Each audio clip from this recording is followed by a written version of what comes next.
Hi everybody. In this lecture, we would like to redo the previous exercise, that is our KNN method. But this time we're going to use the WEKA software, which is free. So we're not going to use the Excel. So if you remember, last time we have two lectures. One was the theory part where I went through how the KNN works. And then the other one was the Excel, how to utilize Excel to calculate KNN. But in Excel, we do manually, and that's why we had like only 16 data set. But it helped us to understand how the mechanism work. In this lecture, we're gonna use the WEKA software where we can use a bigger data set. So I have today is the same data set. I have total sample size is 206. So again, we have the same variables. We have the consumer's income information and their age. And at the same time, we have the main variable, which is whether they bought our product or not. So goal here, just like the Excel file, to classify or correctly identify the two groups: the consumers who bought our product, consumers who didn't buy our product. So we have two groups. So goal is to accurately identify those two groups. Means that in plain English, it means that we need to identify the two neighborhoods. Okay, and just like in Excel, we're going to use the Euclidean distance to identify these two groups. So it is very important for a company to identify correctly labeled the group of consumers that buy their product and the group of consumers that don't buy their product. And then they can analyze the group who are buying that product and what are the characteristics over there and how they can communicate more better with them. And then also they can focus on the group that don't buy their product and then try to figure out what can be done to reach those consumers. So the first step is to correctly label these two groups. Okay, so we're going to focus on the first step today: how to correctly label these two groups. So again, I have the income variable, age, and whether those consumers bought our product or not. So I have this Excel file. This Excel file has to be in CSV format in order to export this Excel in WEKA. So what does it mean? If you have any Excel file, you go there and save this file, CSV, comma. So this, you need to click this option and save it. If it is not in that extension or if it is not in that version, you need to convert your Excel file to CSV. No other format works perfectly. The best is to have CSV file. Okay, so my data file is already in CSV, so I'm not going to save it. So our next step is to export our data in the WEKA, and then we can work on WEKA.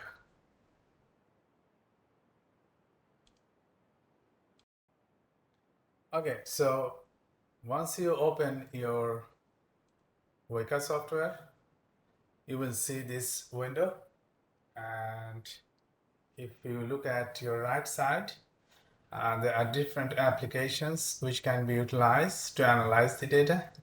We're going to focus on the Explorer. Maybe later, if we have time, we're going to go to the Experimenter. but I don't think we have enough time to do that part. But I'm going to start the Explorer and see how far we can go. So you need to click the Explorer application. Then you get a new window. Let me check whether it's and to share that one.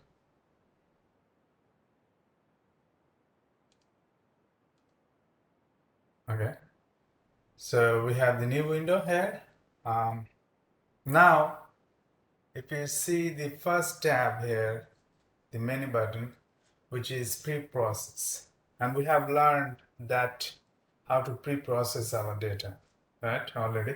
So here in this, under this menu bar or menu tab, you can go ahead and pre-process your data. We're not going to do that here because we already did those kinds of things. So first step, again, we need to export our data.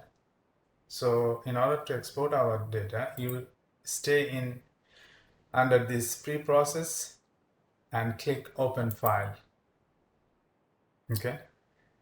And your first job is to change this file style because we have CSV data file, right? So you can't see that if you don't click it. So I'm going to click the files types and go and find out the CSV data files. Okay. And then my file is under download folder here. So I'm going to go download folder and my file name is consumer data. So I'm click this data file, and if I click open, it's going to open again. When you open it, select your file type, which is CSV, and then go to the your data source. That is, for me, it's a download folder, and under download folder is the consumer data, is my data. So I'm gonna click that one and open. So you see that I have the data here. Now you can see the variable names here. That is income, age, and class, whether consumers bought our product or not. So if you click any one, let's say our class, you can see that in total we have 206. That is our 206 data. And you will see that 103 consumers bought, yes, means bought our product, and 103 consumers didn't buy our product. Okay, so you can get a lot of information from here. So you can also see in a bar here those things. Now, if I go to the edge, if you click the edge and you go and click the edge here also to visualize, you can see the distribution of edge, and also you can see the maximum value is 19. Sorry, minimum value is 19 and maximum is 75. Mean edge is 40 and the standard deviation is around 40. Let's try the income. Again, you can see if I change the income here, you can see the distribution here. And you can also see the minimum value is $12,000 and the maximum is 300K. Mean is 72,000 and the standard deviation is around 53,000. So those are the just summary statistics of your data, which is very important for analyzing and getting results. So our goal is different today. We would like to utilize KNN method to correctly label those two groups: consumers who buy our product, consumers who don't buy our product. So what we're gonna do, we need to classify, right? So we're gonna click this classify button, okay? And then I need the classifier method. There are different methods, as I mentioned, and we're gonna learn some of them. So we are gonna use today the KNN method. So you go to the choose and click, and the KNN method is under the lazy function. So this is our lazy function, and you click here and you go to the LPK, that is my K nearest neighbor classifier. That is our KNN method. Okay, so LBK is our KNN method here, K nearest neighbor classifier. We're gonna click that one. So now you can see there's the classifier added, which is LBK. Now, there are different ways to train and find out the data set. We are gonna do the cross validation, and it's gonna be 10-fold cross validation. And again, our main variable, the one we want to classify, is the class variable. That is, did consumers buy our product or not? Yes or no? That's what we want to classify, right? So that means that our dependent variable, and age and income are our independent variables. So this is my dependent variable. So I'm going to select my dependent variable and click start. You get your result. First thing you need to identify how correctly we identify overall. So let me check by sharing this. Okay. So correctly classified on average, so we had 206 data, right? So we correctly classified 186 data point. We incorrectly classified 20 data point, okay? And our accuracy, overall accuracy, is 90%, which is pretty good. And our error is around 10% in our model. And we also need to understand the confusion matrix. This is our confusion matrix, which will give more information.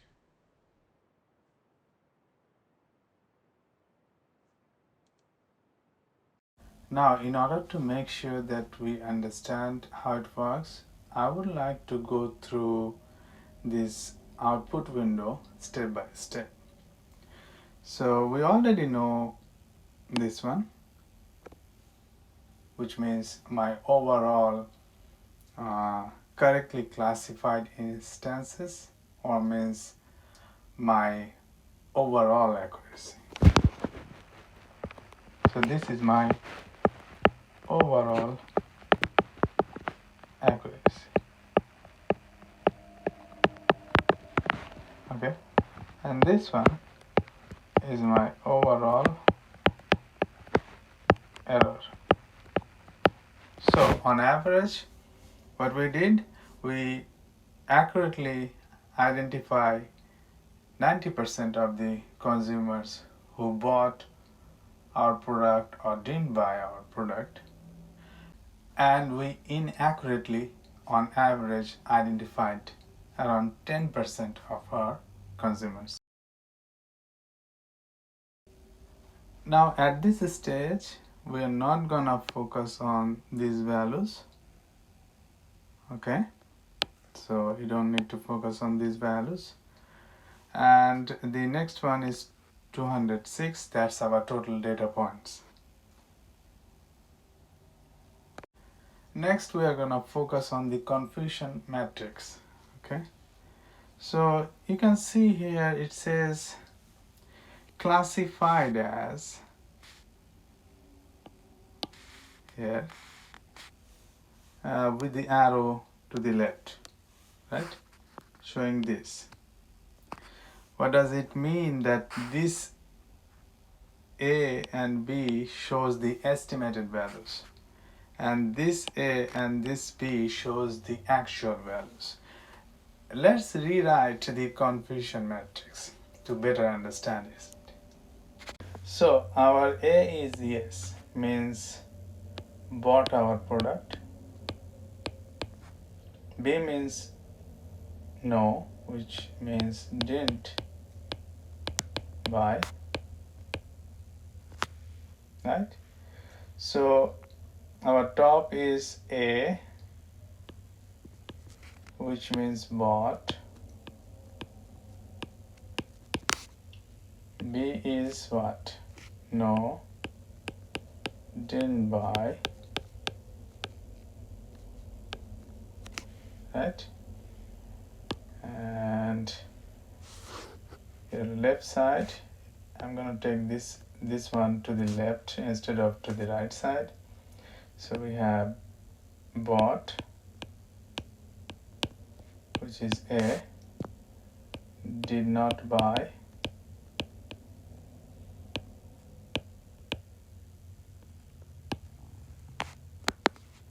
which is B.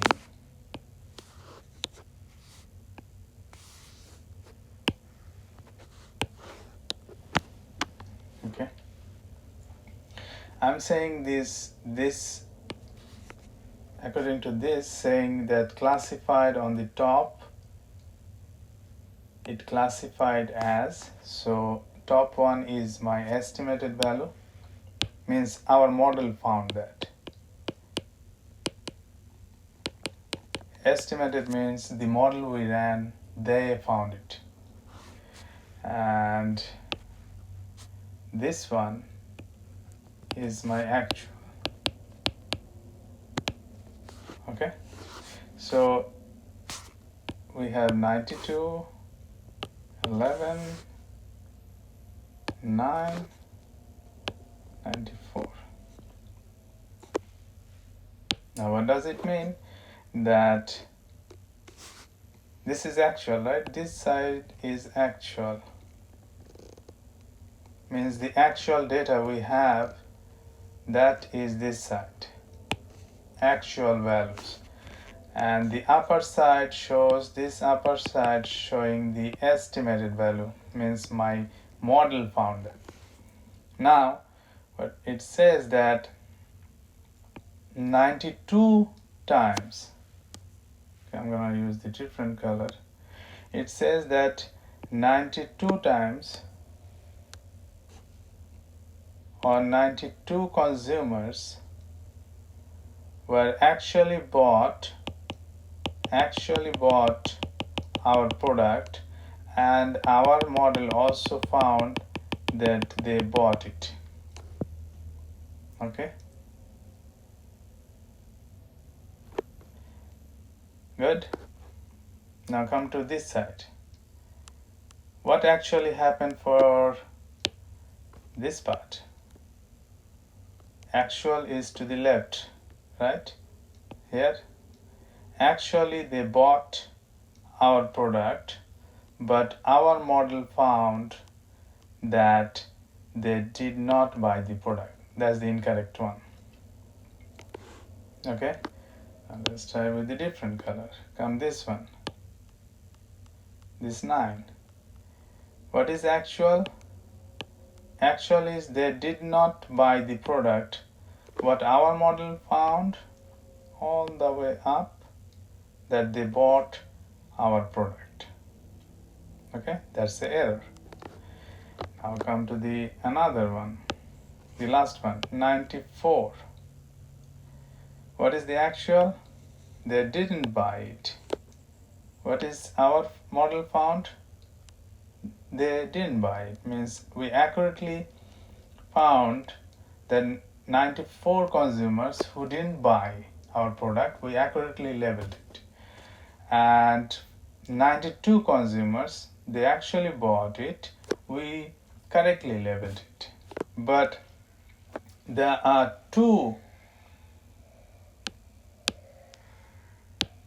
here's the one, 9 consumers who actually didn't buy the product. Our model found they bought the product. And this one, 11 consumers, we found they did not buy the product, but actually they bought the product. So that's your confusion matrix. However, you do not need confusion matrix to understand the results of KNN method in WEKA. If you have any questions how this whole calculation is going on, the overall accuracy, and we will see in next slide the accuracy for each class. This is the confusion matrix. Based on the confusion matrix, they calculate those numbers. So I just want to make sure that you understand how the process works. Again, you do not need confusion matrix in order to read the results of KNN method.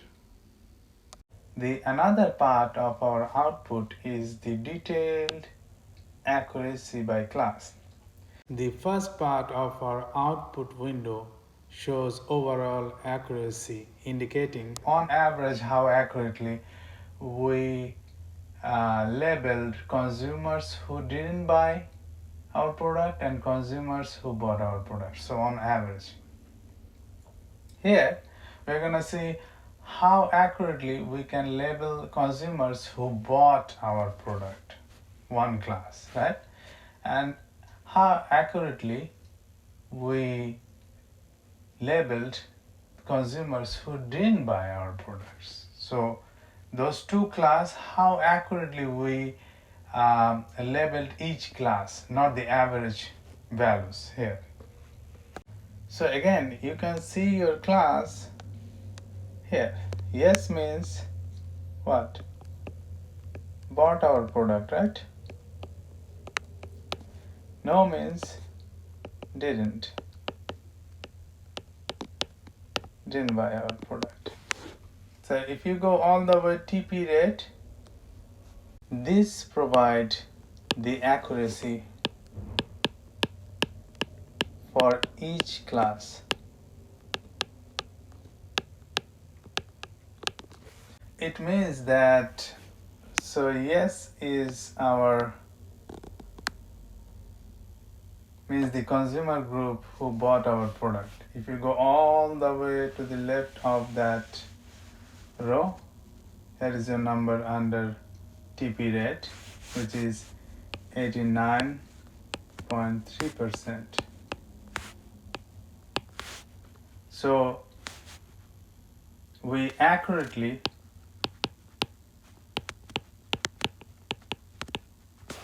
identified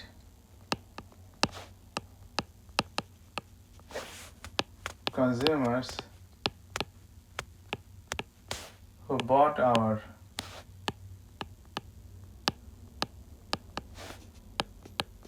product.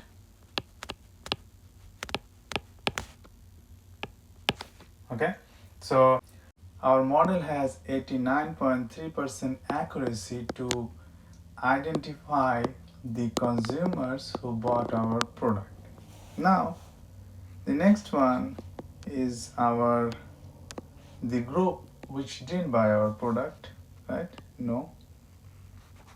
Again, if you go all the way left, you can find out the value 91.3%. Again, what does it mean?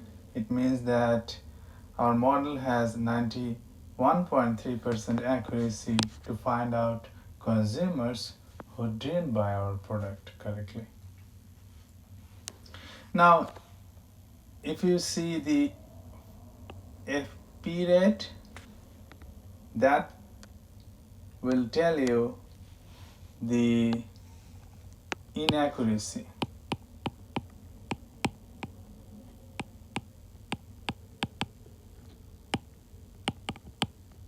each class has, which means that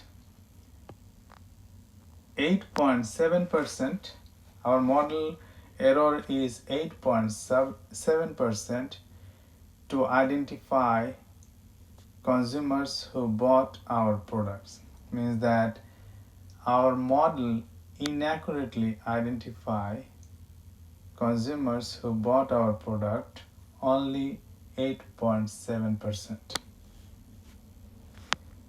The next one is this 10.7, which tells you that our estimated KNN method has around 11% inaccuracy to identify or detect consumers who didn't buy our product. So, based on the accuracy and the error of each class, we can then find out our overall accuracy, which we have seen the first part of output window. So this is my overall accuracy, which is coming from these two values, okay, and this is my overall error, which is coming from these two values. So I'm taking the average values from these two classes. So that's how we calculate the overall accuracy and overall error of our method. Now let's summarize this exercise. So we used KNN method to classify our consumers in two groups: consumers who didn't buy our product and consumers who bought our product. And our accuracy, overall accuracy, is around 90%, which is pretty good, which means that out of 100 consumers, we can correctly identify 90 consumers who either buy or don't buy our product. This kind of model is very important for companies because once they develop a good model, then they can bring information about other consumers and run in this model to identify the potential buyers of their product. So once you can identify the potential buyers using your machine learning method, then obviously you can send them different types of discount offers, and in this way you remain very cost effective in terms of finding the potential consumers, and you are targeting only the potential consumers with your discount offers, so which is very cost efficient for companies and also profitable approach, because in this approach you are not approaching any consumers randomly, rather you are using your model to find out potential consumers who are more likely to buy your product, and then you are offering with the discount vouchers or other types of discount offers. So that's it in this video, guys. Thank you.